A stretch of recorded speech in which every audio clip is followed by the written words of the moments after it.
Ah, parce qu'il y en a des pas Ouais. tranquilles. Ouh, Il y en a des un peu plus challenging. ok.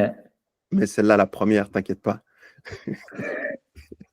Bon, alors, on est tombé dans un traquenard ce matin. Vas-y, Younes, c'est parti. Non, on s'est dit que ça serait intéressant de commencer avec des petites anecdotes. Et la question que je voulais te poser, enfin, ce que j'ai découvert aussi cet été, c'est que toi, t'aimes pas les vacances.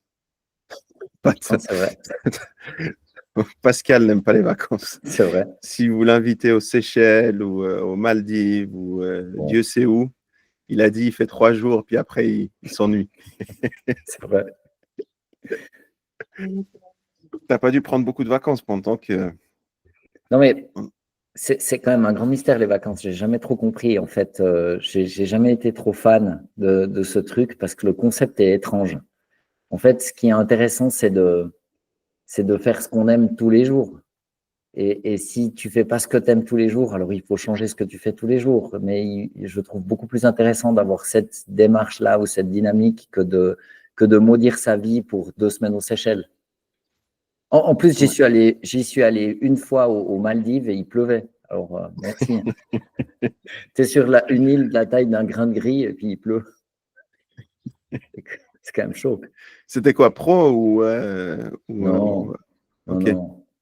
Enfin, j'ai été très professionnel, mais Non, alors pour démarrer, ma question, c'est si tu devais prendre ta retraite aujourd'hui, tu ferais quoi? je changerai rien. Alors, C'est-à-dire? ben, je ne crois pas du tout à la notion de retraite. Je pense que c'est une immense arnaque du salariat pénible. Évidemment que si tu es en charge d'un marteau-piqueur, juste derrière moi, il y a un immeuble qui est en train de se construire. Il y a un type dans une espèce de marteau-piqueur géant, dans une machine comme ça fait un bruit de fou, ça fait trembler la maison. J'espère que ce mec, il sera à la retraite à 50 ou 55 ans, parce que Hmm. c'est pas possible d'avoir une vie pareille. Donc, ce qui s'est passé, en fait, historiquement, c'est que les gens étaient contraints de travailler et ils avaient des activités qui étaient pénibles, qui abîment le corps, qui avilissent l'esprit, etc., etc. Donc, si tu es dans une dynamique comme celle-ci, puis que tu n'arrives pas à changer de job, ben évidemment que la notion de retraite, elle prend tout son sens. Maintenant, moi, j'ai la chance infinie de pas du tout réfléchir à la retraite et de pas du tout avoir envie de prendre une retraite. Et c'est probablement quelque chose que je ferai jamais parce que je fais ce que j'adore et que je changerai rien si d'aventure je gagnais au loto. Il y a un gars, un philosophe que j'aime beaucoup, qui a très bien répondu à cette question, c'est Alan Watts. Il y a des vidéos disponibles sur YouTube. Il propose une expérience de pensée. Alors, je vais la décrire. Je vais te la proposer, en fait, directement à toi. Quel chiffre en francs suisses ou en euros tu aurais besoin d'avoir sur ton compte pour plus jamais penser à l'argent? Ce serait À quoi? mon âge aujourd'hui, tu dis? Ouais, je sais pas, 50 millions, 100 Ouais, millions. de ce que je sais, avec une petite dizaine, t'es bien, quoi. Petite dizaine Bon, de millions d'euros. soyons pas chiches, hein, on va dire 20. Hein. 20. Allons-y Voilà, pour 20, 20, se faire 20, plaisir un 20 peu plus. millions d'euros, ça fait plaisir. Voilà, Ça le fait problème est plaisir. réglé. Donc, qu'est-ce que tu vas faire? Je ne sais pas, tu vas prendre des billets pour les Seychelles ou pour les Maldives, tu vas espérer qu'il ne pleuve pas, tu vas y passer 3 mois avec tes gosses. Après, tu vas te dire, bon, quand même, il faut qu'ils aillent à l'école. Alors, tu vas revenir, tu vas voyager avec eux à chaque vacances, tu vas prendre du bon temps, faire du vélo, etc., etc. Puis après avoir mené différents types d'activités qu'on ne va pas appeler oisives, mais disons qui seront comme ça uniquement pour ton plaisir, tu vas probablement commencer à t'ennuyer. Et puis là, tu vas vouloir revenir aux affaires pour faire quelque chose qui t'intéresse. Alors, qu'est-ce que tu aurais envie de faire? Je ne sais pas, écrire des livres, faire un channel YouTube, c'est quoi qui te passionnerait? Moi, je pense que je continuerai à faire la même chose. Voilà. Je continuerai à faire que des podcasts. Voilà. Donc, en fait, on continuerait à podcaster. OK, cool. Ouais. Moi de même. Et en fait, c'est ça la réponse. C'est-à-dire que la notion de retraite, elle a du sens si tu fais soit quelque chose que tu abhorres, quelque chose que tu n'aimes pas, qui te déplaît, soit quelque chose qui casse ton corps, comme le marteau-piqueur. Moi, chaque fois que je vois quelqu'un qui répare la route ou qui fait des trous avec un marteau-piqueur dans un mur, j'ai vraiment beaucoup de respect pour cette activité parce que c'est incroyablement dur et que je peux bien m'imaginer qu'à 45, 50 ou 55 ans, tu as le dos cassé et que tu ne peux plus. Donc là, tu as besoin d'une retraite parce que tu dois être mis au repos de ton activité physique. Mais si tu as la chance de déjà faire ce que tu aimes, la notion de retraite, elle est simplement pas intéressante. D'ailleurs, un très bon ami, Xavier Comtesse, avec qui on continue à écrire des livres avec notre think tank Manufacture Thinking, on s'appelle très régulièrement le dimanche matin vers 6 ou 7 heures. On s'appelle presque tous les jours, ouais, parce qu'il a le même problème que moi, il se lève très tôt, puis le dimanche, les gens ne veulent rien faire. Je n'ai jamais compris ce truc, c'est complètement absurde. Je ne dis pas qu'il ne faut pas se reposer, mais cette espèce d'idée de se mettre dans la naphtaline pour disparaître du monde, elle est pas très stimulante ni très intéressante. Donc, mais je pense, comme tu dis, c'est selon la pénibilité du travail que tu fais. Clair. Et que, enfin, moi, je me souviens, j'ai pas énormément d'expérience comme toi en corporate, mais en banque privée, comme je t'ai dit souvent, c'était horrible. Et en fait, tu n'attendais que d'être le week-end. Puis après, le dimanche soir, tu commences à angoisser parce que tu recommences. Et je me souviens tellement, c'était pénible que je me couchais, tu sais, genre à des heures, 2h30 du mat, 3h des fois, juste pour profiter, tu vois, de dénoyer le temps. Et donc, c'est vrai que quand tu es dans des postes comme ça, tu te dis, moi, j'en ai connu plein qui attendaient la retraite impatiemment, tu vois. C'était comme des dingues. Ils étaient comme des dingues. Et puis alors, il y a plusieurs, si tu veux, on a infiniment de compassion pour tous les auditeurs qui sont dans cette situation. Mais je pense qu'il y a deux choses. Il faut évidemment driver sa barque avec il faut raison garder, il ne faut pas brûler ses vaisseaux. Mais maintenant, avec l'arrivée de l'intelligence artificielle qui va complètement bouleverser la plupart des métiers des gens qui nous écoutent, je ne suis pas certain que de rester dans un gros corporate où tout s'écroule soit beaucoup plus sûr que de tenter quelque chose.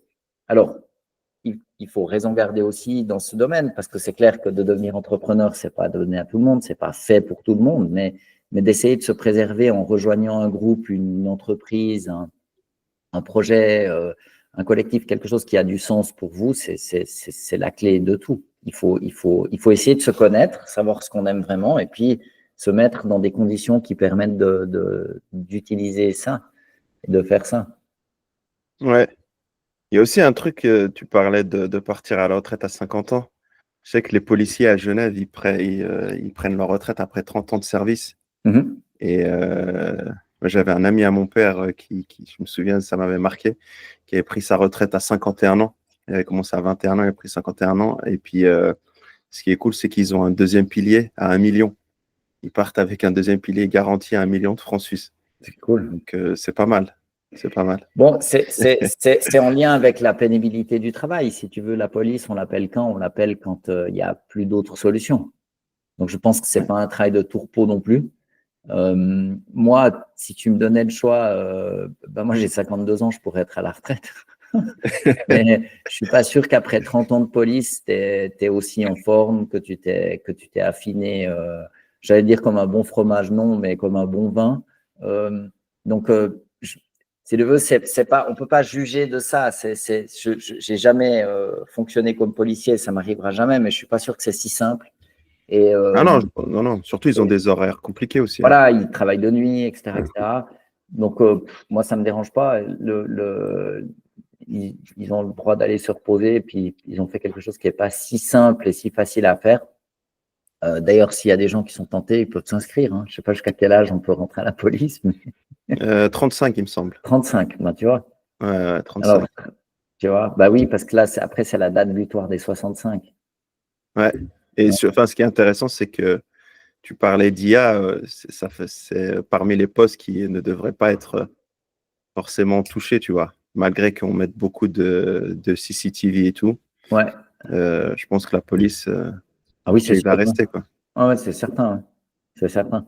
Il y a absolument, au contraire, je pense même plutôt que ça va proportionnellement augmenter par rapport à d'autres postes dans l'administration, parce que comme ça va être un bordel.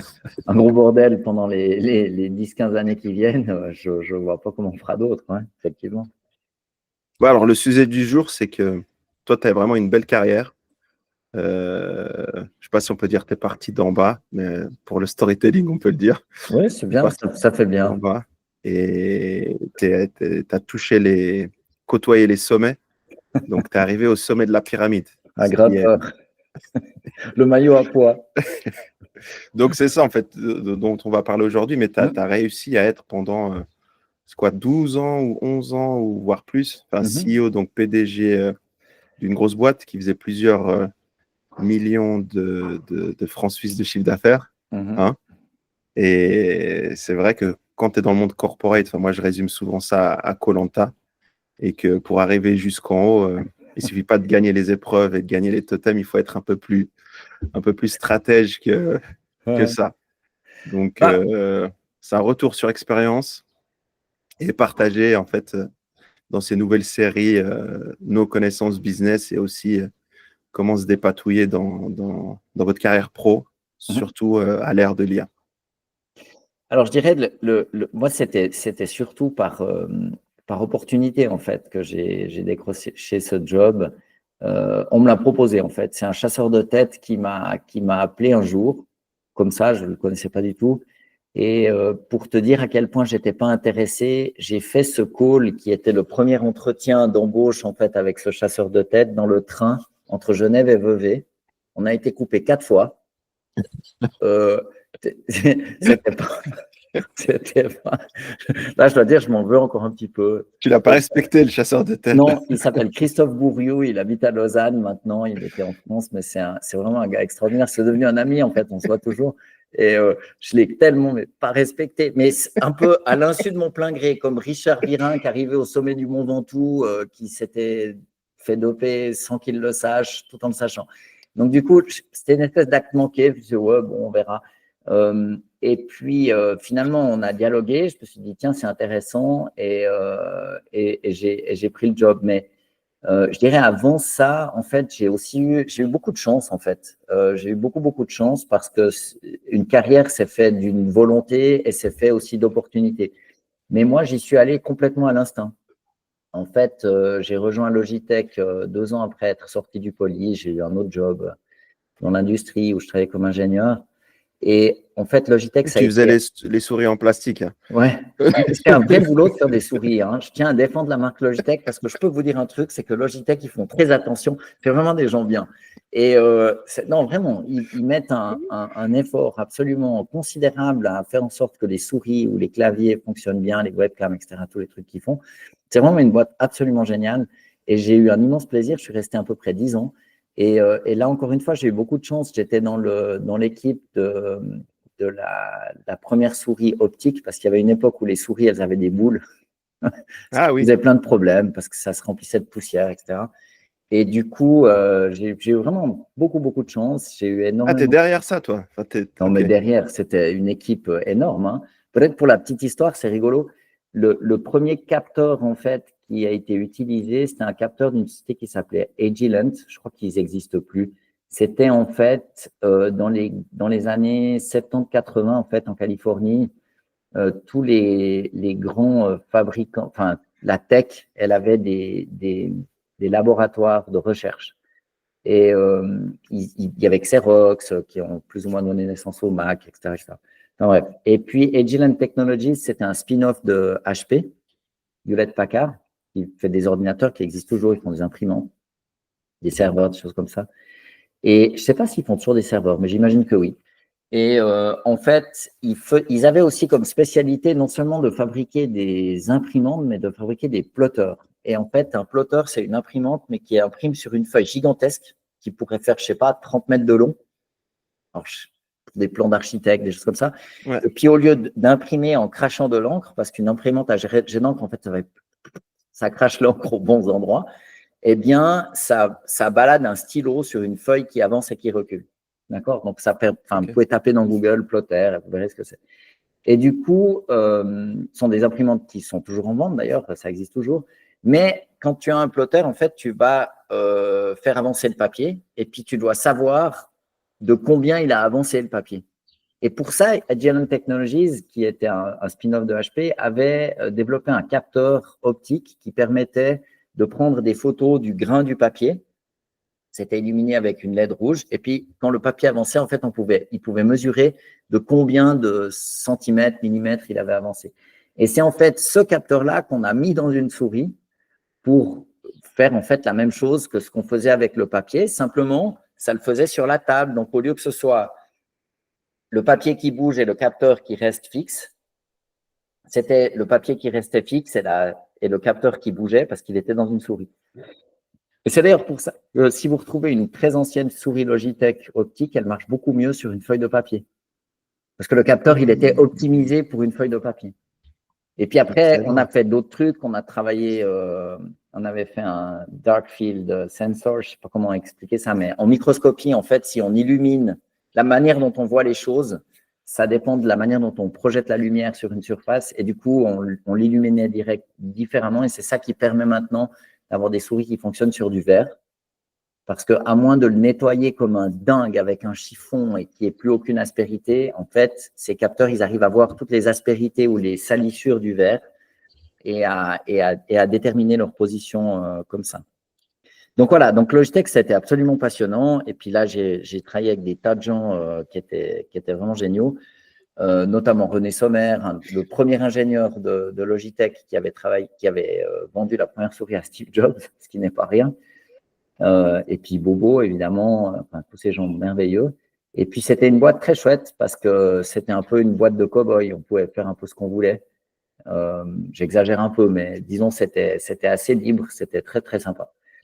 Et puis, du coup… Attends, j'ai une question alors. Attends, Ouais. parce que tu dis que tu es sorti de l'EPFL, ça tu l'as pas mentionné, mais Ouais. comment tu as trouvé ce poste chez Logitech pour les plus jeunes qui viennent de sortir de Polytechnique? C'est Alors, quoi, c'est un call dans un train avant ou… d'aller chez Logitech, non, à l'époque, il n'y avait pas de Natel. Non, je déconne. Non. Natel, ça veut dire Téléphone mobile, hein, mobile, ouais. smartphone Non, en Suisse. le National premier job que Telephone. j'ai pris, en fait, avant d'aller chez Logitech, c'était un job qu'un pote avait trouvé. Parce que moi, je connaissais rien à l'industrie, à rien d'ailleurs, on pourrait dire. Et puis, j'avais un pote dont je tairai le nom, mais qui travaille toujours chez Michelin. Michelin les pneus. Les pneus, ouais. Le mec, qui fait des pneus. Mais depuis toujours, hein. Depuis qu'il est tout petit, le mec, il aura fait des pneus toute sa vie, c'est une dinguerie. Mais bon, très belle boîte, Michelin. Et puis, il a donné la préférence à ce job chez Michelin, puis il a refusé un autre job. Et puis, moi, j'ai dit, ah, bah, c'est cool, file-moi donne-moi le lead, je prends. Parce que je n'avais même pas regardé une annonce, en fait, rien du tout. Je m'étais même pas posé la question. Ouais, non, mais le mec, c'est la fleur au fusil. Et puis, il me prévient, puis il me dit, ouais, tu sais, ça m'a l'air un peu risqué, tatati, tatata. Et moi, j'y vais, effectivement, la boîte, elle était pas en très, très bonne santé.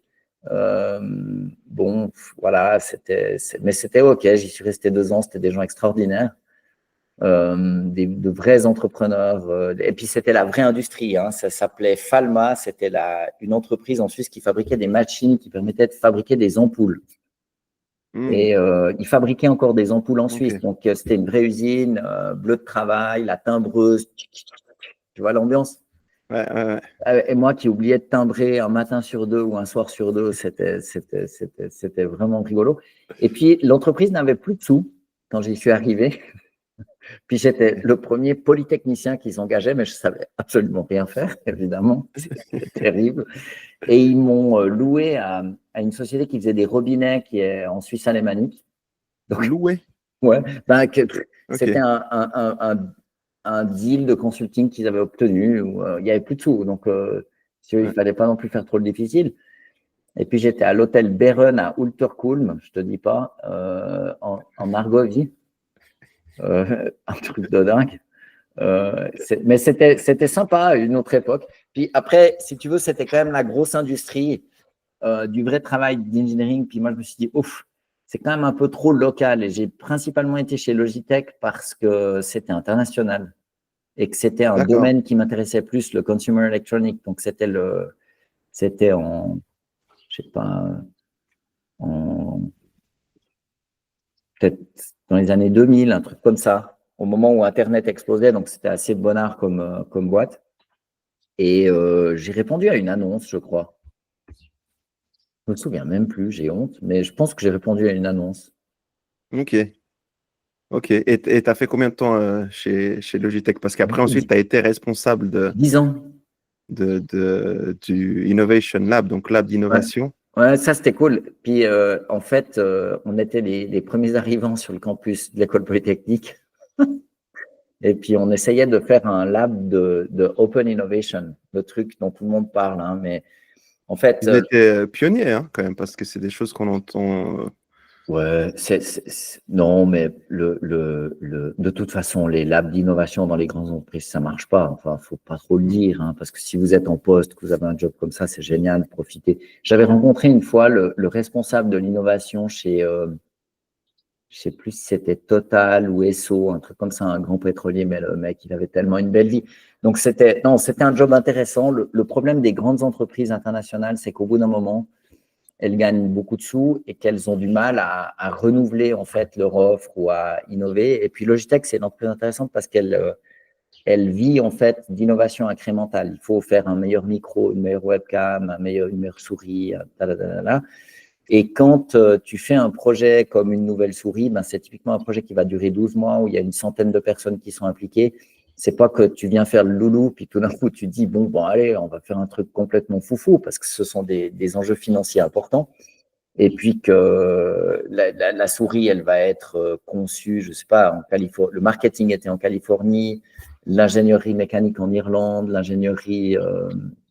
le software et l'électronique en Suisse, la pré-production à Taïwan et la production en Chine. Donc, en fait, c'est pas que tu improvises un produit industriel produit à des milliers d'exemplaires par jour, comme ça, en 5 minutes. Donc, si tu veux pouvoir innover de manière un petit peu plus intense, tu es obligé de faire des pré-prototypes avec des gens qui sont externes à la société. C'était aussi ça l'idée, hein, de comment est-ce qu'on s'engage avec des partenaires externes.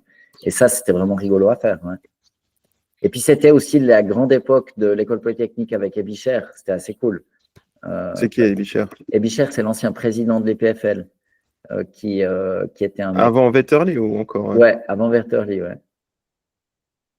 Ok. Ouais. Non, pardon, je t'ai coupé, mais ouais. Non, donc voilà, donc non, Logitech, c'était très sympa. Et puis, c'est vrai que j'ai beaucoup travaillé dans l'innovation, toujours parce qu'en fait, ce qui m'a profondément motivé, c'est le fait de pouvoir faire les choses mieux et puis cette idée de comprendre, améliorer. Une fois qu'on a amélioré, on a fait, donc on comprend quelque chose d'autre, donc on peut améliorer encore. Et puis, dans cette position, en fait, de gros contributeur à l'innovation, j'avais une position très confortable parce que quand on s'occupe d'innovation dans une boîte, on peut râler. On peut dire, mais non, il nous faut plus de sous, il faut qu'on prenne plus de risques, etc., etc. Et ce qui change, en fait, avec la position du CEO, en fait, d'être tout en haut, même d'une boîte plus petite, c'est qu'en fait, on doit commencer à faire un compromis entre comment on va servir les clients avec ce qu'ils attendent et le fait d'opérer, en fait, sur une base journalière. D'accord? Donc, il faut simplement faire que l'organisation fasse son job.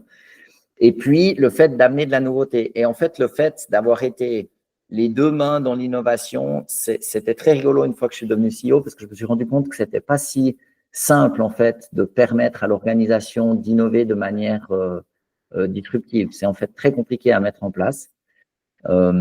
Et puis qu'on doit se livrer à des arbitrages qui sont quand même assez différents parce qu'il y a toute la partie financière, il y a toute la partie communication, marketing, il y a toute la partie opération. Et que l'innovation et l'engineering, c'est un autre truc. D'ailleurs, on n'innove pas qu'avec l'engineering, bien sûr, mais c'est pas aussi simple en fait. Parce que quand on a la PNL, donc Profit and Loss, quand on doit rendre des comptes financièrement, ce qui est en fait le job d'un CEO, hein, ouais. Tous les 3 mois, il faut faire le point. Voilà, est-ce qu'on a gagné de la thune? Oui, non. Si la réponse c'est non trop souvent, ben c'est pas bon.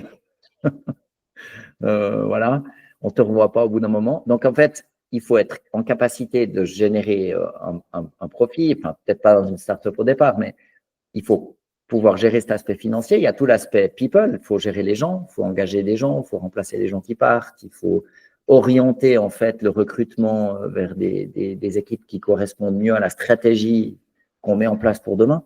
parce qu'il faut regarder plus loin. Donc, en fait, le fait d'innover sur les produits actuels, c'est en contradiction avec toute une série d'autres injonctions. Et vraiment, c'est ça le job de CEO. C'est un peu comme ces jongleurs qui ont 11 ou 12 balles en l'air. Et puis, il ne faut pas en laisser trop tomber, en tout cas pas trop souvent. Hein.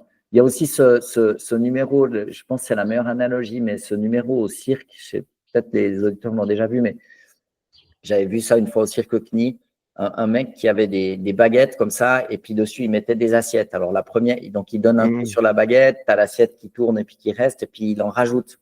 Puis quand il arrive à 10, 11, 12, ça commence à être difficile. Et c'est assez ça, en fait, un job de CEO, parce que tu as les employés, les clients actuels, le business de demain, les actionnaires, les banquiers éventuellement, si la société est en difficulté. Enfin, il y a plein d'intérêts un peu contradictoires qu'il faut gérer au jour le jour. Et ce n'est pas si évident que ça.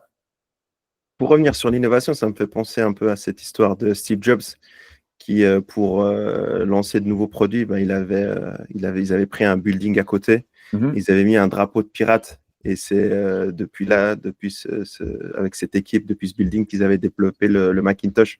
Ouais. Mais justement, avant de jumper sur l'aspect CEO, donc, quelle qualité il faut avoir justement pour gravir les échelons? Est-ce que c'est plus la communication? Est-ce qu'il faut être bon techniquement? Est-ce que c'est un tout? Parce que j'imagine qu'on ne t'a pas donné, enfin, responsable de là, t'envoyer à l'EPFL si tu étais juste bon techniquement. Enfin, tu vois, je pense que c'est ça qui non, c'était est d'ailleurs pas intéressant. super bon techniquement. Non, mais sincèrement, je ne suis pas mauvais comme ingénieur, mais si tu veux, c'est un job qui était un tout petit peu aride pour moi, si tu veux.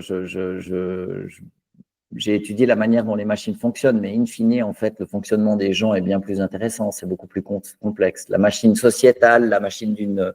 Si on voit une entreprise comme une machine où les gens, en fait, qui ont des ressorts et avec lesquels il faut collaborer pour que ça se passe bien, c'est beaucoup plus intéressant, en fait, d'entraîner un groupe vers un projet commun que de simplement faire des engineering.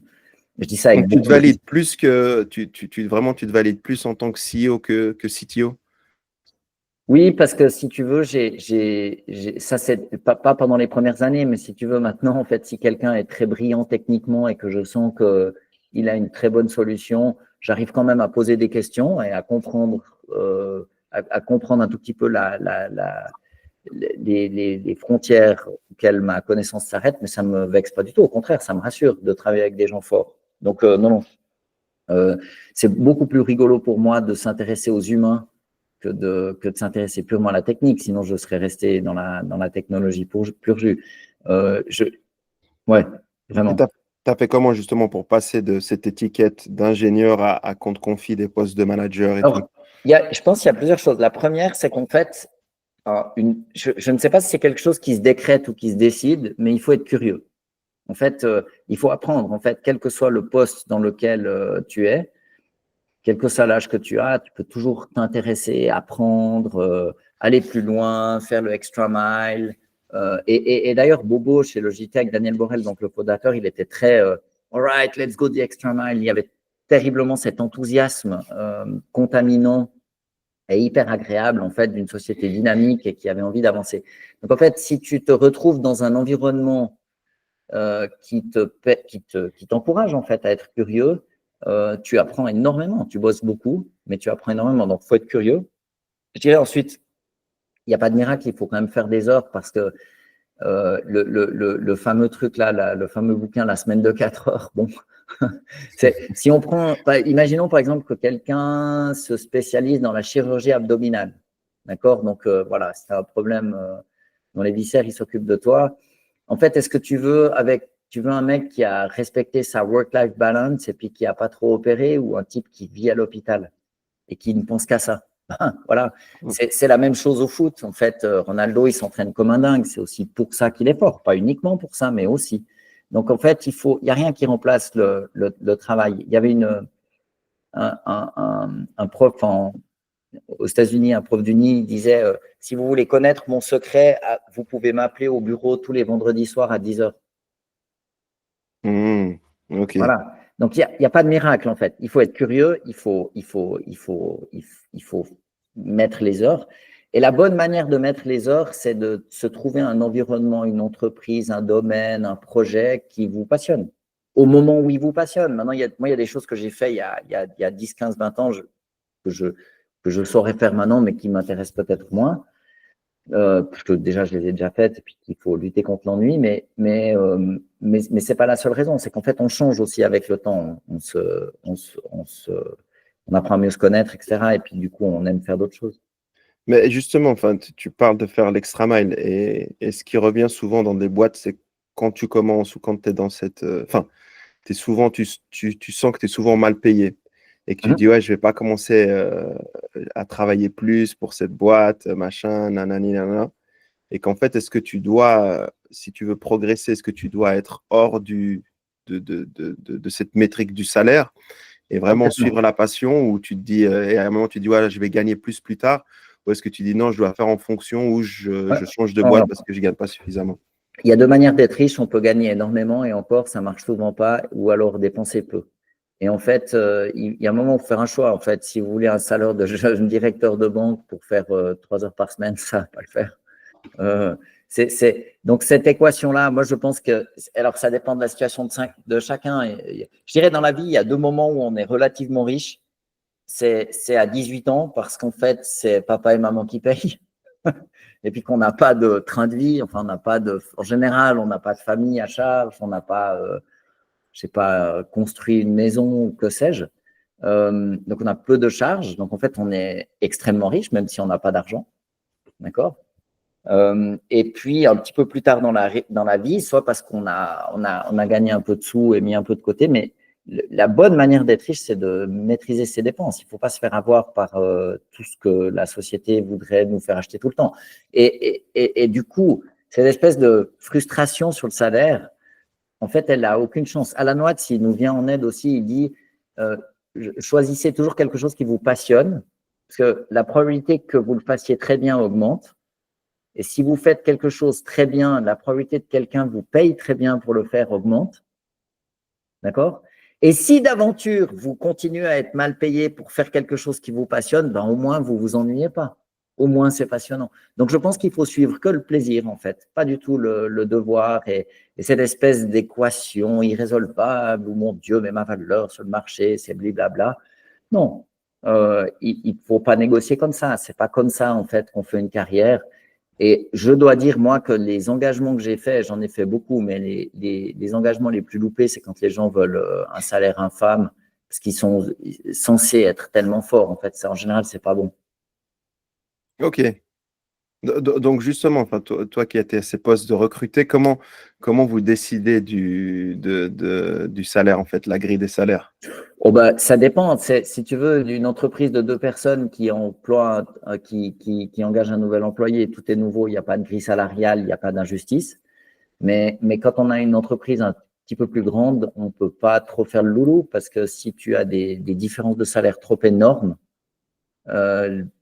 tout se sait. Donc, même si tu communiques pas là-dessus, il faut quand même quelque chose de fair play. Alors, bon, ok, il faut regarder le package en entier, mais si on appelle tout ce package salaire ou compensation, il faut être juste, en fait. Il faut que si les chiffres sortaient, ce soit pas honteux, on va dire. Tu vois, des espèces de différences, par exemple, quelqu'un qui a à peu près le même profil, le même âge, mais qui gagnerait le double, ça, c'est pas bon.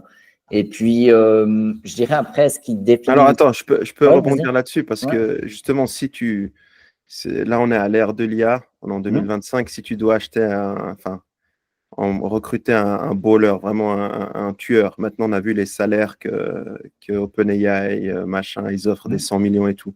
Là, tu fais comment si tu veux recruter Non, un mais tueur pour ta boîte et qui est dans l'IA et que… mais déjà, tu n'as aucune chance parce que si tu veux, les gens qui vont travailler chez OpenAI, c'est 10 personnes qui sont draftées comme Non, pas de ce calibre, mais quelqu'un qui est bon dans l'IA, qui serait en France ou en Suisse ou peu importe, et qui va te demander un salaire à 500 000 ou 1 million par année. Et que tu as justement cette asymétrie avec les autres qui sont déjà dans la boîte, mais qui ne sont pas dans l'IA. Bon, je pense que c'est complètement irréaliste parce qu'en fait, il y a deux grands types de jobs en fait dans l'IA. Il y a ceux qui font les modèles de base chez OpenAI, Gemini, Google, DeepMind, etc. Et là, c'est un petit peu comme la Champions League, hein. C'est Ronaldo, Messi, il y en a quelques-uns qui font de la recherche dans ce domaine depuis une dizaine d'années et surtout qui viennent d'un compétiteur qui a mis en place les procédures industrielles qui permettent d'avoir une IA de qualité, comment on les entraîne, combien coûtent les GPU, etc. etc. En fait, ils viennent avec des secrets industriels. C'est pour ça qu'ils sont si bien payés. L'autre chose qu'il faut voir, c'est qu'en fait, les entreprises de la Silicon Valley, c'est pour ça que c'est pas, on peut pas appeler ça un salaire, elles utilisent le capital, elles ont accès à des milliards de capital, elles utilisent le capital pour enquiquiner leurs concurrents.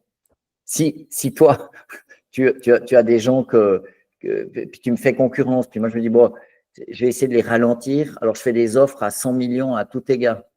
Alors les mecs, ils sont tout dérangés pendant plusieurs mois, ils perdent leur focus, ils sont moins présents. Donc en fait, dans la baie, ils utilisent le capital comme arme compétitive, ce qui est complètement OK. Mais ça n'a rien à voir avec des salaires.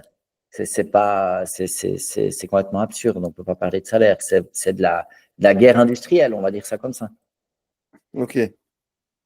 Mais alors justement, une boîte maintenant qui veut se préparer à ça, comment elle fait? Alors, pas se préparer à concurrencer les Google, hein, évidemment, ouais. mais je dirais que ça dépend énormément en fait du projet. Là, on peut donner il y a plusieurs approches. Je pense déjà que l'IA, c'est pas quelque chose qui se délègue entièrement. C'est-à-dire qu'on peut faire appel à des gens comme toi ou d'autres qui ont des compétences pour accompagner le mouvement, mais il faut que les dirigeants de la boîte s'y mettent. C'est comme ça. C'est une chose que vous allez devoir faire avec vos mains.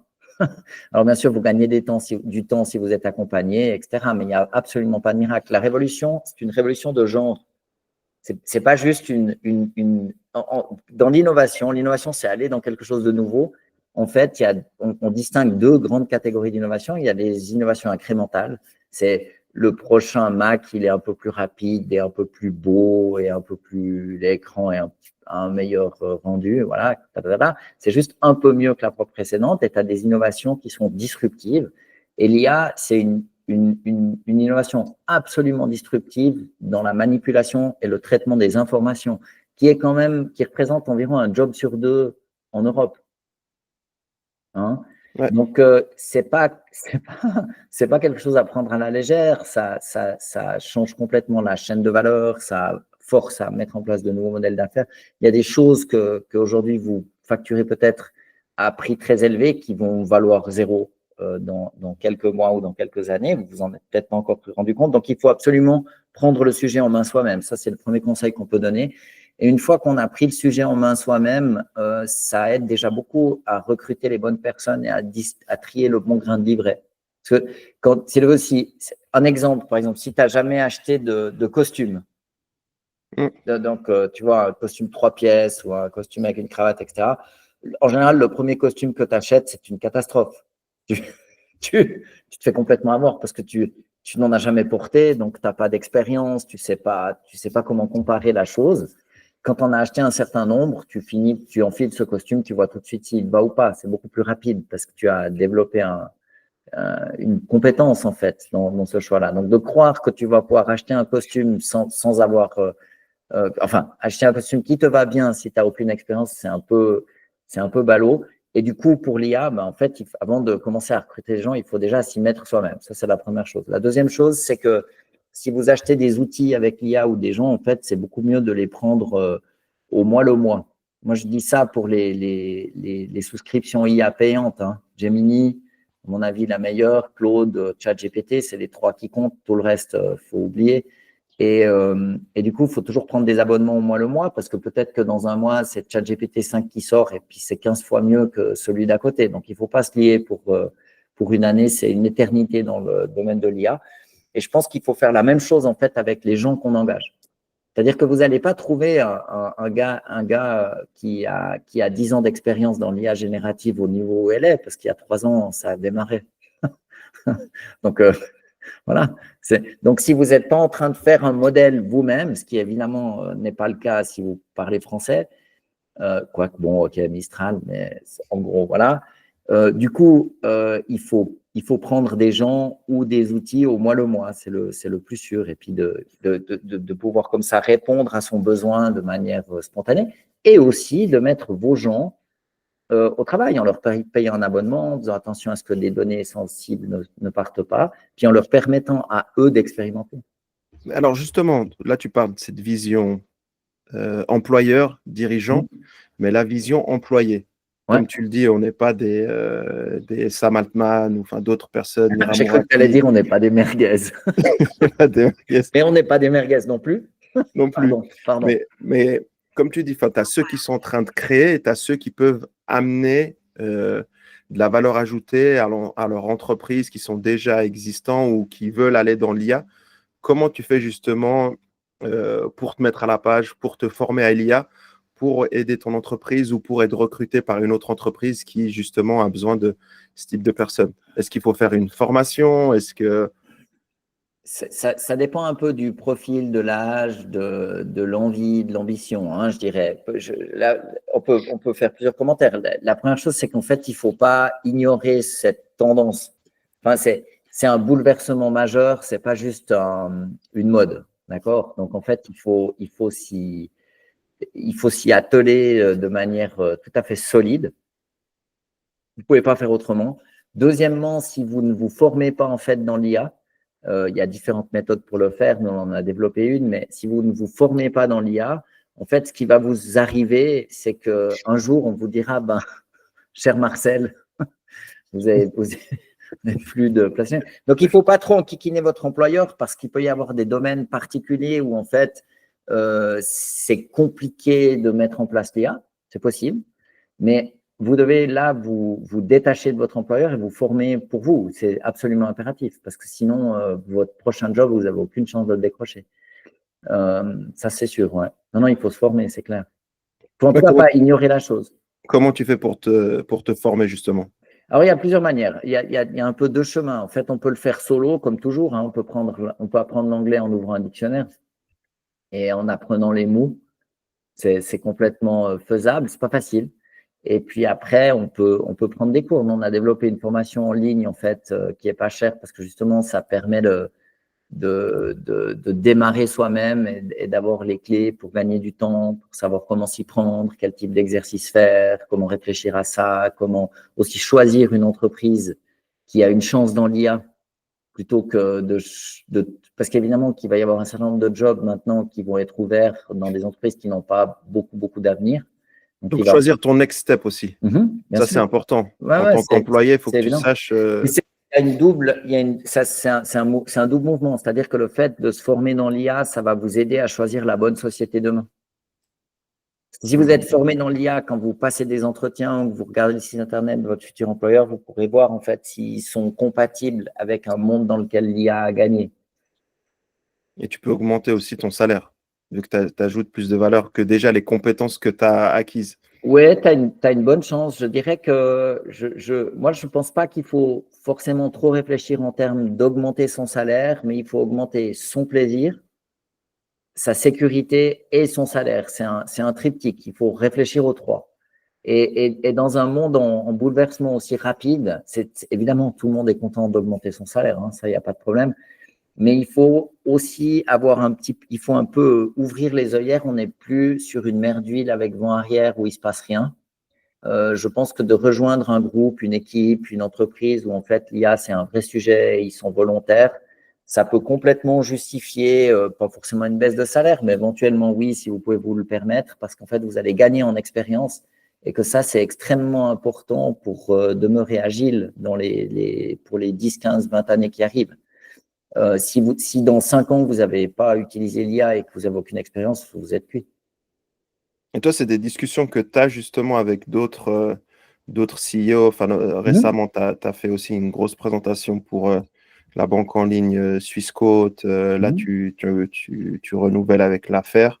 Donc, c'est des discussions avec les dirigeants où vous dites, voilà, les profils de 2025 à 2030, ça doit être des gens qui sont curieux, qui maîtrisent l'IA, Alors, ça dépend parce que souvent, les chefs d'entreprise, ils sont un peu enquiquinés parce que prenons l'exemple, par exemple, de quelqu'un qui a une immense fiduciaire, d'accord, puis qui a beaucoup d'employés. Mais en fait, les employés, ils ont beaucoup de tâches qui sont Tu peux rappeler ce que fait une fiduciaire pour Une fiduciaire, elle fait les comptes, elle tient la compta, elle remplit les feuilles d'impôt, des experts comptables, etc. Et le modèle d'affaires des fiduciaires, c'est un modèle pyramidal. Donc, c'est comme ça. Donc, vous avez les propriétaires en haut, en fait, qui prennent Il est nouveau celui-là. les profits. Et puis, vous avez une armée de gens en bas qui traitent les dossiers. C'est la même chose, par exemple, dans les cabinets d'avocats, où en fait, souvent les très jeunes juristes qui veulent devenir avocats, ils sont relativement mal payés pour en fait faire le travail de préparation des dossiers. Et en fait, tout ce travail-là de gestion de l'information et de manipulation et de transformation de l'information, il est en train de s'automatiser. Et ce qui compte, c'est des gens avec expérience. Donc en fait, le modèle d'affaires et la structure des entreprises est en train de changer. C'est la même chose chez McKinsey pour les consultants, où en fait, un des immenses avantages qu'ils avaient, c'était la taille. Et maintenant, ça devient un problème, parce que c'est plus difficile de faire changer une grande entreprise. Donc, il n'y a pas de réponse universelle, si tu veux. Les entreprises qui réagissent le mieux à l'IA, ou en tout cas dans lesquelles c'est le plus facile de l'implémenter, c'est les gens qui fabriquent quelque chose. Des lampes, des ampoules, qui cultivent des citrons, parce qu'eux, ils n'ont que à gagner et que leur cœur de métier n'est pas remis en question. Quand on est dans l'industrie du tertiaire, donc quand on est, je sais pas, assureur, banquier, quand on fait quelque chose d'un peu intangible, c'est beaucoup plus sportif. Et ce que tu dis, c'est vrai, je discutais avec une amie qui bosse en banque et puis elle discutait avec un des seniors partenaires de McKinsey et il lui disait, ouais, c'est vrai que l'avenir est un peu sombre, surtout que eux, c'est des personnes qui vendent des rapports, des PowerPoint de 150 pages et que au final, maintenant, c'est devenu une commodité. C'est comme j'en parlais dans la formation, comment lancer un business où tu n'as pas besoin de business plan. Avant, tout le monde était business plan. Maintenant, tu demandes à ChatGPT ou Gemini, il te le fait en 3 minutes 30. Donc, la valeur de générer un document, elle est de zéro et elle n'a plus aucune added value, en fait. Je dirais que c'est pas zéro, parce qu'il y a plusieurs choses. Quand on génère un document, il y a le fait de générer un document qui va vous mettre en mouvement et vous faire réfléchir en fait à ce que vous voulez livrer, vous forcer à avoir des idées un peu neuves ou originales. Donc, en fait, le fabriquer, faire, c'est vraiment la clé. Ça, c'est le premier point. Et puis, ce qu'il y a de délicat pour des entreprises type McKinsey, mais on pourrait citer Bain, KPMG, EY, tous les autres. Pas EY, parce que ah ouais, c'est nos copains. C'était nos EY, partenaires ils vont s'en sortir. pour le Corporate Innovation Symposium. Alors, pas EY, bien sûr, qui eux sont des gens de qualité. Tu vois, tout le monde a un prix. Mais, disons, dans ce type de modèle d'affaires, en fait, il y a une grosse réinvention à l'œuvre. Et en fait, ce qu'il faut faire, c'est vraiment se saisir du sujet, se munir des meilleures IA et commencer à expérimenter. Et puis aller de l'avant. Il faut apprendre en marchant. Ah.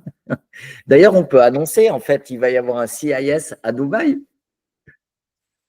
Ouais. On annonce. On a annoncé, on va le faire. Bah oui, on va le faire. On va le faire. Wir machen das. Ah, ça. On va le faire. Non, on va le faire, on va le faire. Je pense qu'il y a pas mal d'opportunités aussi là-bas. Et puis, on va faire de bonnes choses. On va faire de bonnes choses. Mais oui, le CI, c'est le Corporate Innovation Symposium. Donc, c'est une grosse conférence qu'on fait liée à l'innovation en entreprise. Et puis, avec Pascal, on s'est dit d'en faire un à Dubaï. Ça pourrait être intéressant. Donc, on vous tiendra au courant. On vous tient au courant. J'en étais où? Enfin, tu en étais où? Pardon. On a perdu le fil, là. On est en freestyle. Je sais pas, on discutait. Peut-être un truc qu'on peut dire sur les gens qui veulent absolument faire carrière. Un conseil que je leur donnerais maintenant, mais que je n'aurais pas donné il y a 10 ans, c'est que, mon avis, c'est cuit. À moins que vous ayez un domaine de prédilection qui vous excite comme c'est pas permis et où vous êtes super compétent, je pense que la notion même de carrière, de parcours professionnel, elle est en train de changer très rapidement. Et que, en fait, plutôt que de réfléchir à votre carrière, essayez d'apprendre à vous connaître et d'identifier ce qui vous plaît. Et apprenez à utiliser l'IA. Voilà, c'est les 3 trucs. Mais de réfléchir en termes de carrière toute plate, comme on a pu en vivre depuis, on va dire, les années 50, je pense il y a eu 75 années de bons, mais là c'est foutu. Imaginons, par exemple, que alors, sauf si vous êtes niveau Picasso dans la peinture ou que vous avez quelque chose qui vous excite, mais ça peut être dans la publicité, l'engineering. Il y a des gens qui sont comme ça hyper talentueux et on le voit avec OpenAI, c'est un signal faible. Les gens hyper talentueux dans un domaine très, très particulier, ils vont être payés des prix de fou. La publicité, par exemple. Mais une carrière, ça se fait en fait dans dans l'industrie, en fait, même dans la publicité. C'est-à-dire que quand toutes les boîtes doivent faire appel à une agence publicitaire pour faire une petite pub, eh ben, en fait, ça s'appelle une industrie, c'est-à-dire qu'il y a l'industrie de la pub. Et je pense que toutes ces industries qui sont de près ou de loin liées à la manipulation des informations, elles vont être complètement bouleversées. Et qu'en fait, plutôt que de réfléchir comme ça, si vous êtes en début de carrière, à votre carrière, essayez de savoir qui vous êtes et puis de faire des tas d'essais, en fait. Il faut essayer plein de jobs différents pour trouver, en fait, votre violon dingue, pour identifier, en fait, ce qui vous plaît. Et c'est pas si évident, hein, de le savoir avant de l'avoir pratiqué. Et moi, je suis pas du tout certain qu'en fait, d'être au sommet, c'est si… Je suis déjà sûr et certain que c'est pas fait pour tout le monde. Je pense que c'est un job qui pourrait rendre malheureux beaucoup de gens parce que il faut arriver à vivre avec la contradiction. La plupart des journées, en fait, on passe son temps à dire non plutôt que dire oui. Il faut prendre des responsabilités qui sont en fait parfois difficiles parce que souvent on parle dans les journaux de ces CEO qui gagnent des millions chaque jour, mais la plupart des CEO en fait ils sont bien payés, mais ils font un job qui est dur aussi parce qu'ils doivent parfois prendre des décisions difficiles pour que demain soit un peu meilleur sans que forcément les gens aient la capacité de le comprendre. Donc il faut imposer des choses.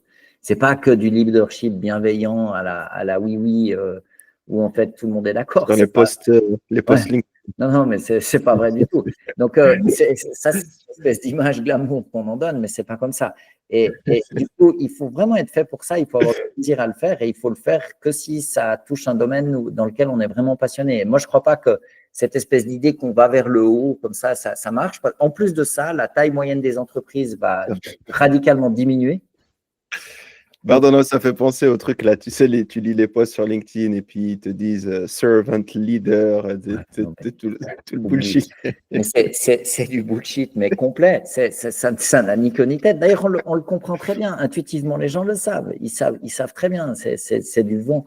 Et c'est de la quand com. tu dois virer 7 ou 8 000 personnes ou 80% de la boîte et tout, tu n'es plus leader servant, quoi. Tu te sers toi ou les actionnaires, mais disons, dans les boîtes aux États-Unis, maintenant, le grand metric qui est utilisé, c'est plus le earning per share, c'est le earning per employee. Ouais. D'accord? Donc, en fait, il faut virer des gens. Ouais.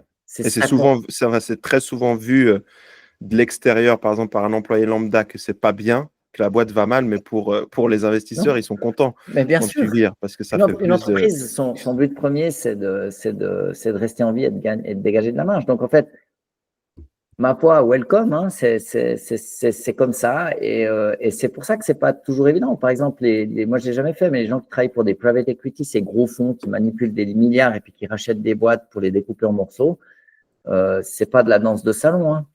J'avais une fois rencontré un mec, je tais son nom, mais le gars, il avait eu tu peux dire. Non. Il avait du temps. Et tout d'un coup, on le contacte pour faire du management de crise. Et puis, du coup, tu es hyper bien payé parce que c'est une boîte, je sais pas, qui est à 2 doigts du dépôt de bilan, elle est presque en faillite, ou il y a une grosse crise quelconque, etc. Puis là, on t'appelle et puis tu es un CEO de transition, puis tu viens gérer les manettes pendant quelques temps quand ça va très mal.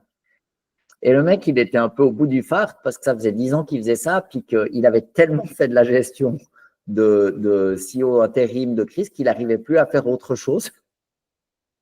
Tu vois? Et il détestait ça.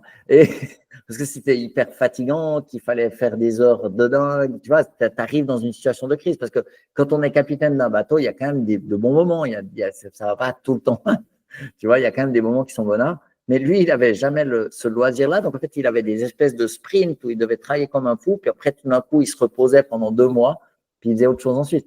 Et c'était assez rigolo parce que c'était, tu vois, vu du dehors, on se dirait, oui, quand même, hyper bien, machin. Ben, c'est pas si simple. Et donc, le seul conseil qu'on puisse donner aux jeunes et aux moins jeunes, c'est d'essayer de comprendre qui ils sont, d'accepter ça et de mettre en adéquation leur nature profonde et leur envie avec ce à quoi ils dédient leur temps.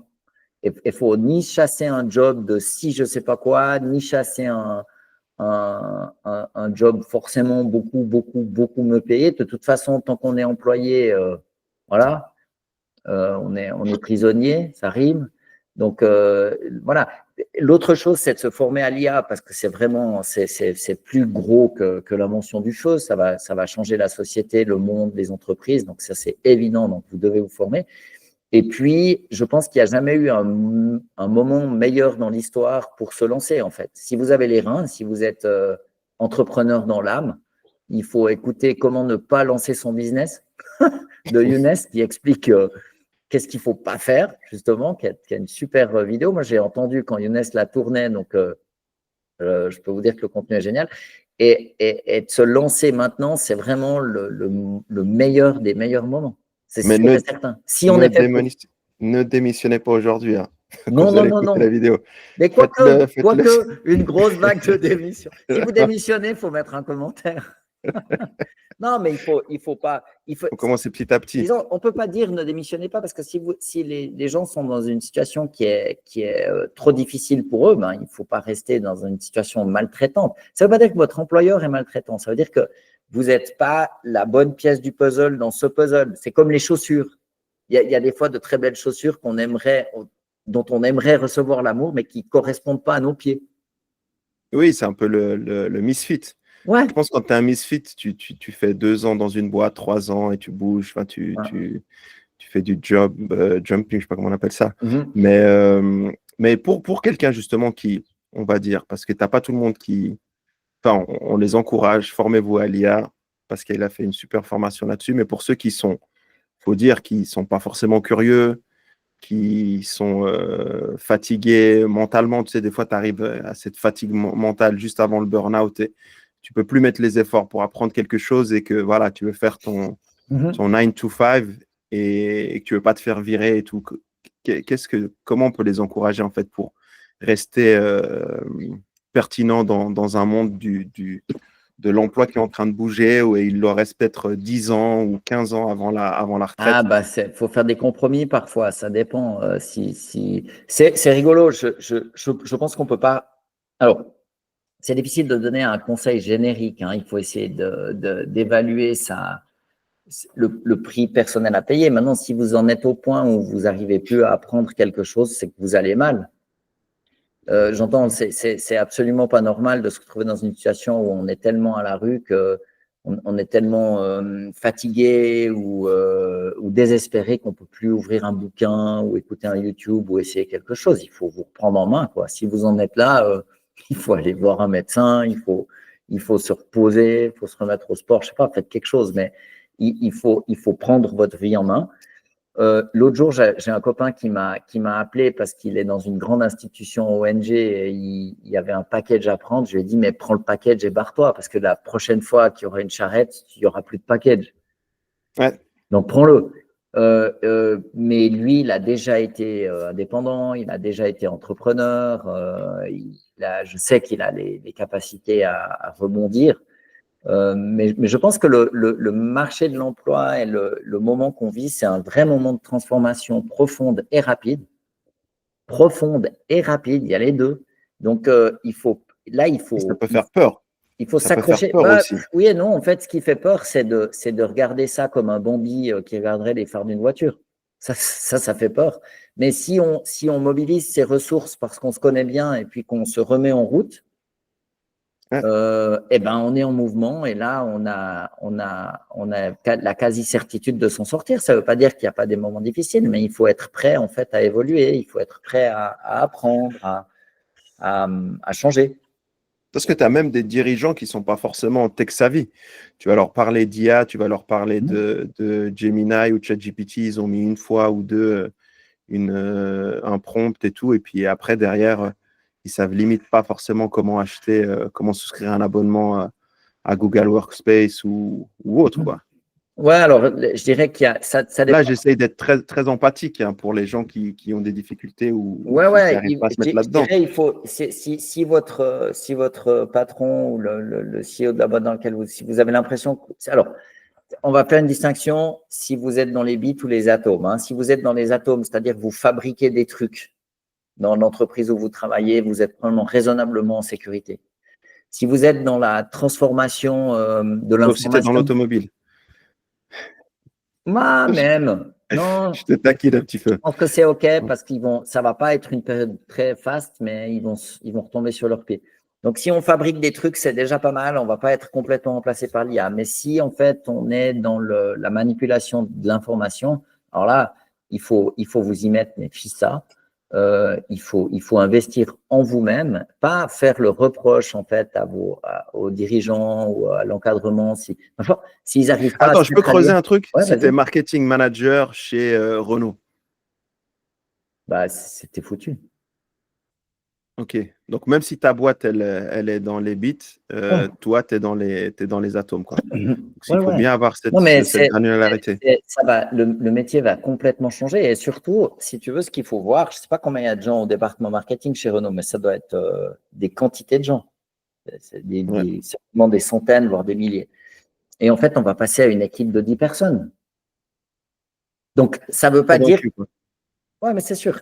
Donc, ça veut pas dire qu'en fait, il y aura plus d'humains derrière le marketing chez Renault. C'est pas ça que ça signifie. Mais ça signifie qu'en termes de nombre de jobs, on reprend cet exemple du maréchal Ferrand. Le métier de maréchal Ferrand n'a pas disparu, mais c'est quand même, on m'accordera que c'est quand même moins fréquent qu'en 1900. C'est ça qui est en train d'arriver. Et du Ouais. coup, c'est pour ça que j'insiste encore une fois, il faut être curieux, il faut être en mouvement, il faut s'intéresser à l'IA. Et si vous avez une vraie passion et un vrai talent pour le marketing, allez-y à corps perdu. Je ne dis pas du tout qu'il faut changer de domaine, mais il faut imaginer, il faut voir ça comme le foot. En fait, Younes, on peut le dire, la vie entière, c'est le foot. Il y a, dans le foot ou dans le tennis, les gens qui sont très, très forts, le 0,01%, ils sont payés incroyablement cher. Et tous les Ouais. autres en dessous, c'est la galère. Je ne sais plus dans le tennis, si tu es dans le top 10 ou le top 25, tu fais une vie de fou.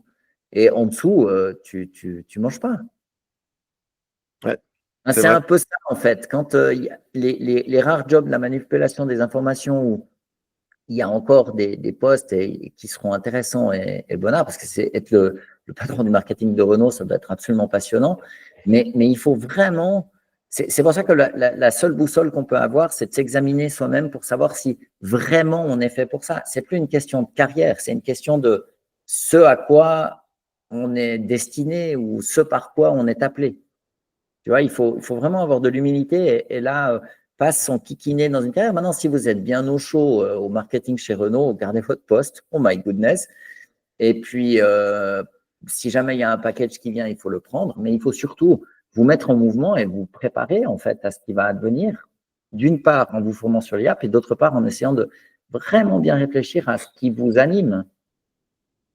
J'ai un truc là que je voulais partager là. T'as Grok 4 maintenant, enfin t'as Grok Imagine qui arrive à sortir comment ça s'appelle, enfin des images super rapides. Je sais si on peut le partager, enfin si j'arrive à le partager. Tu vas arriver, contacter à la régie là. Non, mais c'est vrai que c'est assez dingue. Tu te dis, je sais pas si tu vois mon écran. Ouais.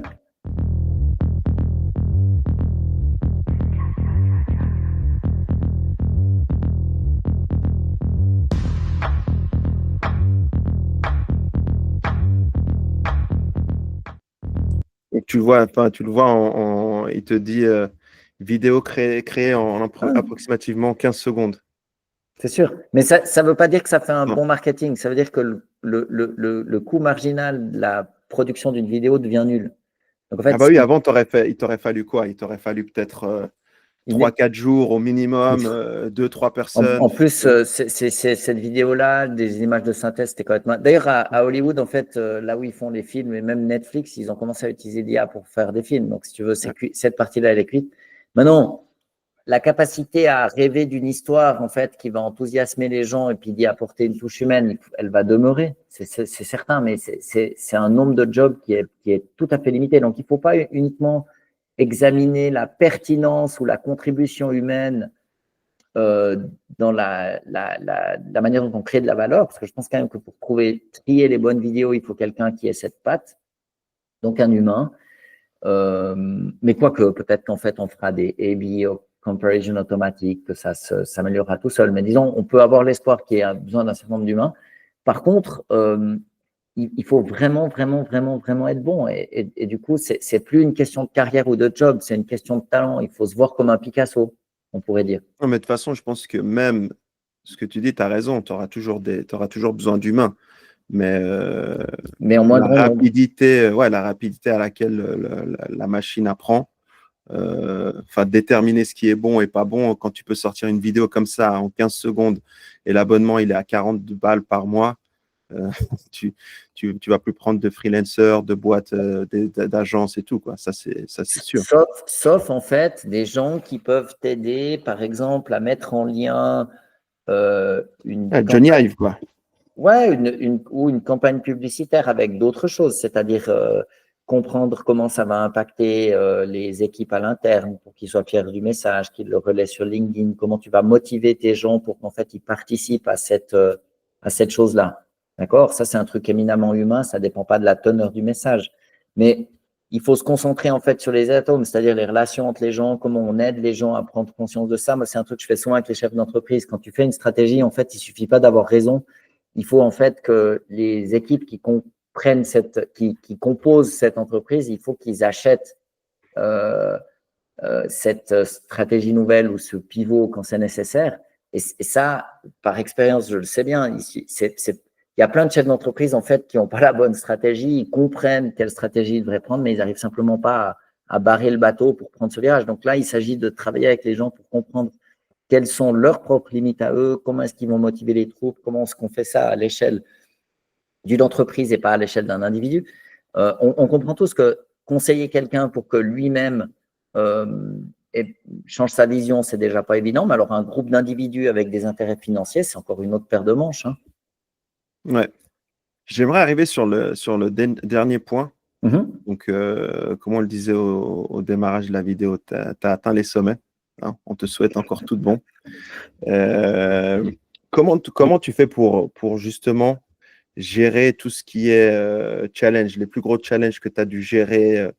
Est-ce que pour t'en détacher, pour te protéger, que ce soit des licenciements, sauf si tu es un peu autiste à la Elon Musk, là, tu sens pas t'as pas d'empathie, mais… Pour te protéger quand c'est dur, en fait, ce qu'il faut, c'est ne jamais faire des choses dont tu devrais avoir tellement honte que tu devrais perdre ton sommeil. Ok. Si tu dois faire des coquineries abominables, c'est que c'est pas une bonne idée. Si tu t'autorises à faire des choses qui sont tellement malsaines qu'en fait, tu vas y perdre ta santé, il ne faut pas y aller, il ne faut pas le faire. Et si quand tu dois licencier, je sais pas, 5-10 personnes, comment tu… Tu dois, Parce qu'à un moment donné, tu es obligé de le faire. Alors, on va prendre deux cas extrêmes. Il y a le cas numéro 1 où en fait, tu dois licencier 10 personnes parce que sinon la société part en faillite. Imaginons, tu n'as vraiment plus de sous. D'ailleurs, je connais quelqu'un qui est en train de faire ça. Eh ben, tu fais ça pour sauver ceux qui restent, pour sauver l'intérêt des clients, l'intérêt des actionnaires. Puis, ma foi, et c'est absolument terrible, mais tu dois laisser partir 10 personnes parce que sinon, la maison s'écroule ou le groupe sombre. Bon, ben voilà, c'est comme ça que tu te répares. C'est parce qu'en fait, c'est la seule chose à faire.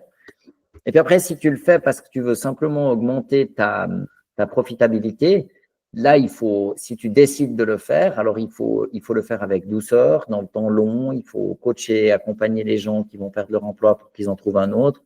Il faut le faire avec les valeurs qui sont les tiennes. Si tes valeurs sont des valeurs humanistes et humaines, et que tu vas augmenter en fait ton profit à terme, tu peux aussi ne pas licencier les gens de manière brutale, arbitraire et soudaine. Tu peux aussi t'y prendre de manière un tout petit peu correcte en expliquant aux gens et en les aidant. Tu sais qu'en banque privée, c'est ouf. Hein. C'est que quand tu te fais licencier, moi j'ai eu des collègues 10, 15, 20 ans d'expérience. En fait, tu montes chez les RH, tu montes. Souvent, ils sont tout en haut. tu montes chez les RH, ils t'appellent, voilà, il faut venir. Tu te fais licencier, tu prends ta lettre.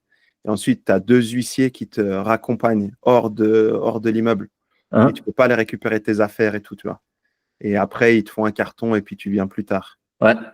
Et même, tu as fait 10, 15, 20 ans, tu es dégagé vraiment comme un malpropre. Et ça, je sais que tu as plein de gens qui sont traumatisés par cette expérience, tu vois. C'est normal, c'est une expérience qui est traumatisante, mais si tu veux, ça dépend toujours pourquoi. En fait, la pire des choses, c'est licencier quelqu'un. C'est le plus horrible, on s'habitue jamais. Enfin, si les gens s'habituent, c'est qu'ils sont dangereux, mais disons, on s'habitue jamais. Mais par T'en as contre, qui sont là pour ça. Hein. ouais, mais Il dit ça de, comment il s'appelle là, Clooney, là, celui qui est, non, Luca De Meo, là, ah, l'expert en cost-cutting, il est parti de Renault chez Kering, dans le luxe. je suis pas sûr que ça donne lieu à une vie qui soit extrêmement féconde et agréable. Parce que ce qui est intéressant, c'est Jacques Attali qui disait ça, mais c'était un bon mot. Il disait ce qu'il faut, c'est se mettre dans l'économie de la vie. Donc, l'économie de la vie, c'est quoi? C'est quelque chose en fait qui grandit. Quand on dirige une entreprise, il y a deux solutions. Soit on a des problèmes de croissance, soit des problèmes de décroissance. Ce sont des problèmes dans les deux cas. Perso, je trouve que les problèmes de croissance sont bien plus rigolos à gérer que les problèmes de décroissance. Et Luca Di Demeo, il se tape des problèmes de décroissance, ce qui est très difficile. Et au bout d'un moment, les gens, en fait, ils s'anesthésient de ce sentiment, parce que sinon, ils ne supportent pas. Mais on n'est pas obligé, en fait, à titre personnel ou individuel, de se mettre dans une situation où on doit gérer un truc si dur. C'est pas obligatoire. En fait, il faut le faire que si on a une espèce de passion pour ça. Moi, perso, le cost-cutting ou ces choses-là, c'est pas un truc qui m'excite beaucoup. J'aime beaucoup plus si je veux faire en sorte que les sociétés se développent, que les gens se développent, que ce soit bien. Ma foi, malheureusement, de temps en temps, il y a des gens à qui il faut demander de partir, mais là, il faut le faire en ayant tout essayé, en les ayant prévenus, etc. Maintenant, les banques, il y a quand même toujours cet autre problème de la confidentialité des données, etc., etc. Je ne pense pas qu'ils fassent ça uniquement parce que ce sont des méchants, si tu veux, c'est la nature du business. Et puis, je dirais, enfin, je sais pas, hein, mais j'imagine, et je dirais que au moment où on rentre dans une banque, en fait, on sait que ça va être comme ça. Ouais, en fait, ça a beaucoup changé. Ça a beaucoup OK. changé. Au départ, c'était pas comme ça, c'était assez familial. Et puis, bah voilà, tu avais les clients qui venaient avec leurs valises et tout. Et puis, tu n'avais pas besoin de. En tout cas, nous, on ne va pas se faire sponsoriser par une banque privée. Hein. Nos chances sont nulles. Hein. Ce n'est pas qu'on refuse, on accepte. Mais c'est pour dire, même, c'est peu probable. Hein. On peut dire. Je crois que le message est clair. Mes propos n'engagent que moi-même, Absolument. pas Pascal. Faites du Ah business avec Pascal. Non, c'est pas ça. Non, mais non, on s'en fiche de ça. Mais oui, il faut pas je pense aussi que quand on se fait virer ou qu'on vire quelqu'un, quand on vire quelqu'un, il faut être extrêmement pro, bien se préparer, être fair play et tout. Et quand on se fait virer, il faut pas le prendre personnellement. Surtout maintenant, en fait, il y aura des vagues. C'est pas personnel la plupart du temps. C'est un système qui yoyote plus ou moins, puis qui décide en fait que vous devez plus être là. Mais est-ce que tu as déjà fait du licenciement, je ne sais pas comment on appelle ça, mais comme font les boîtes très compétitives, genre les banques d'investissement ou certains top management consulting firms et tout, où ils licencient genre 1 ou 2% des employés chaque année pour maintenir les gens sous pression? non, parce que si tu veux, quand tu diriges une entreprise pour qu'elle soit innovante, en fait, le critère numéro 1, c'est que les gens se sentent en sécurité. Si tu sais que tu as des espèces de guillotines qui volent dans les corridors, tu t'imagines bien que si tu vires, mettons, tu as 100 personnes, tu en vires un par année. Tu peux être sûr, c'est une bonne manière de stériliser la boîte. Ça, c'est ce qu'ils font quand tu es dans la vente, quand tu es, enfin, tu vois, Oui, c'est mais pas dans parce qu'il n'y a l'innovation. aucune innovation. Ouais, bah, Et, une banque d'investissement ouais, ou quand tu diriges un business, tu peux toujours en fait le regarder sous un œil nouveau. Moi, c'est ça que je fais. Puis tu dis, OK, on est dans cette situation maintenant. Comment est-ce qu'on va faire en sorte qu'ils grandissent? Ouais. Et si tu veux qu'ils grandissent, il faut ne pas anesthésier l'entreprise. Alors maintenant, bien entendu que quand tu tu fais tourner le bateau, parfois tu dois faire partir des gens parce qu'ils freinent par rapport à cette évolution. D'accord? Alors voilà, c'est compliqué, mais je dirais que la bonne Comme manière, au PSG, quand ils ont par laissé exemple, partir Mbappé, Ouais. ils ont pu gagner la Champions League. Eh Est-ce oui. que c'est lié directement? Mais en tout cas, voilà, ils ne rentraient plus dans la philosophie de jeu de Luis Donc Enrique. parfois, en fait, il faut faire. Même le meilleur. Ouais. C'est pas une question de meilleur, c'est une question que le groupe doit gagner. Donc, en fait, pour que le groupe gagne, en fait, c'est pour ça que c'est si compliqué, d'ailleurs, si intéressant, mais il faut créer une dynamique qui fasse que. Mais si tu commences à virer des gens de manière arbitraire, parce que ma foi, le centième le moins bon, chaque année, il dégage, c'est bon. Hein, il n'y a plus personne qui bouge une oreille, les gens sont tétanisés et ils auraient bien raison, parce qu'en fait, c'est le règne de l'arbitraire et de la bêtise. Donc, en fait, un business qui est comme ça, tellement, qui est tellement commoditisé qu'en fait, il s'agit simplement de faire partir les gens. C'est absolument pas entraînant. Donc, en fait, un business comme ça, il se retrouvera de toute manière avec des pommes. Oh, t'en as des très bons, hein. Franchement, moi, je connais pas mal de boîtes qui font ça. Enfin, pas personnellement, mais je sais que ça se fait. J'ai des amis qui bossaient là-bas. Et notamment, ils font beaucoup ça à New York, à la City, à Londres. Et le but, c'est vraiment maintenir les gens sous stress, où c'est pas forcément bon sur le long terme, mais en tout cas, ils veulent que ça soit hyper performant et que les gens ils vont rester à bosser jusqu'à 22 heures, minuit et tout, de peur de se faire… mais attention, parce que ça, ce sont des entités humaines ou des entreprises qui ne voient qu'un seul côté de la pièce, c'est-à-dire c'est la profitabilité à court terme. Ça ne veut pas dire qu'en fait, ils sont en train de creuser un sillon qui va s'inscrire dans l'histoire, laisser une trace, permettre d'innover, permettre de faire quelque chose d'intéressant et de grand. D'ailleurs, moi, je ne veux pas citer de nom, mais les auditeurs, si quelqu'un veut citer des noms. Voilà. Les auditeurs sont invités à balancer. Mais non, mais tu vois, si tu fais un truc comme ça veut dire qu'en fait, il y a un type au sommet dont le bonus dépend d'un matrix quelconque calculé en fonction de la rentabilité, puis qu'en fait, il veut faire son bonus. Mais déjà, je suis absolument persuadé que ça ne rend pas heureux. Par exemple, un gars comme Jeff Bezos qui a monté un empire, il a pendant plus de 10 ans pas gagné un centime en écrivant à tous les actionnaires chaque année comme quoi il réinvestissait tout dans le business. Il faut en avoir une sacrée paire pour faire ça. Ça, c'est bonnard. Tu vois, c'est ça qui est intéressant. En fait, c'est de pouvoir appliquer du courage, mais de simplement terroriser les gens pour gagner marginalement plus de sous. Si tu vires 1% de ta masse salariale chaque année, en fait, et que tu rengages droit derrière, je ne suis même pas sûr que tu fasses des économies, tu tétanises tout le monde. C'est ça, c'est que pour tétaniser les gens. C'est une culture qu'on peut appeler toxique ou pas, mais voilà, c'est pour maintenir les gens sous pression. Non, c'est pas qu'il y a besoin de réfléchir, c'est complètement toxique, c'est sûr. Et je ne pense pas que ce soit des entreprises performantes. Oui, ils sont très performantes. Non, ils sont en apparence performants, mais ils n'ont aucune résilience. Attends seulement que les conditions… Ils génèrent des milliards, quoi. Pour le moment et à court terme, mais attends seulement que les conditions cadrent. Quand tu as traité tes gens comme ça pendant 10 ans, crois-moi que si tout d'un coup il y a un pépin, ils ne seront pas fidèles. Parce qu'ils savent qu'ils vont dégager. Donc, je ne crois pas du tout, moi, à cette manière de le faire. Imagine, par exemple, que tu sois le chef de famille et que tu fasses ça avec tes enfants. Tu en as 10. Une fois par année, il y en a un qui doit dormir dehors. Mais ça va. Mais ça n'a aucun sens parce qu'il faut gérer les choses dans le temps long. Il faut les gérer avec pas juste en disant qu'on a des valeurs, mais il faut les vivre. Mais cette espèce de court-termisme financier abrutissant, c'est le round-up de la créativité. Moi, je partage ça 100% avec toi, mais je pense que c'est un point important de relever. On arrive à la fin.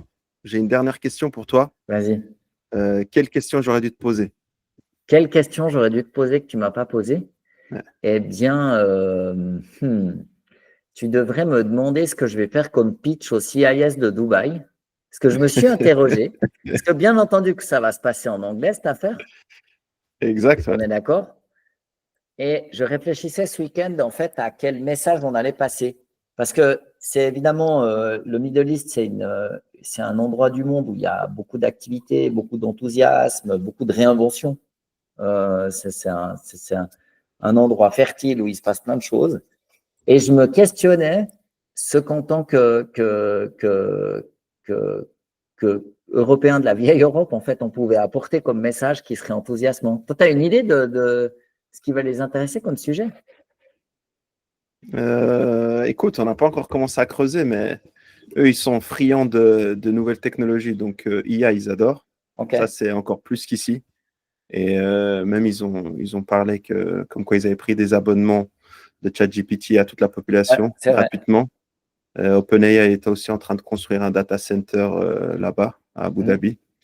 Et je pense ce qui les intéresserait, c'est vraiment comment se former eux-mêmes, tu vois, ce qu'on est en train de faire un petit peu démocratiser, comment se former soi-même pour ne plus avoir besoin des autres, tu vois, couper cette dépendance aux autres. Ok. Tu vois, comme il n'y a pas on va dire, d'écoles, enfin de grosses écoles d'ingénieurs ou d'autres où ils vont eux-mêmes créer des choses, c'est plus une société aussi de service, tu vois, où ils vont ramener les meilleurs. D'accord. Donc, c'est un des points. Bon, En fait, toi, tu es très bon comme tu as retourné la question sur moi-même. bien sûr. Moi, je suis comme Georges Marchais. Hein. Vous avez vos questions, j'ai mes réponses. Pascal, Et c'était cool. À tout vite, ciao. Younes. Ciao.